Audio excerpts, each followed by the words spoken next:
बिस्मिल्लाहिर्रहमानिर्रहीम। तमाम दोस्तों को सुबह का सलाम।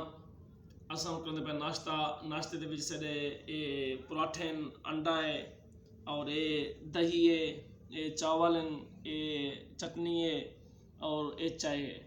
पराठा नाश्ता उस वक्त तक मुकम्मल नहीं होता जेरे वेले तक नाश्ते के नाल दही अंडा और चाय ना हो। दूध पत्ती चाय तो असां नाश्ता करते पे। तो जेड़े दोस्त नाश्ता करना चाहते हैं वो आवन नाश्ता करन सरे कलो असां नाश्ता करेसूँ। बिस्मिल्लाहिर्रहमानिर्रहीम।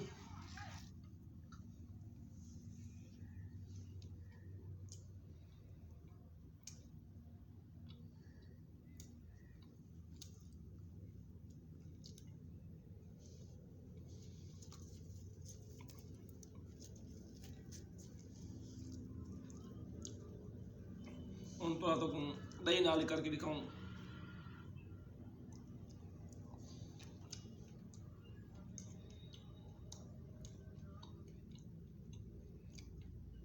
जिंदाबाद कर साहब, मज़ा आ गया।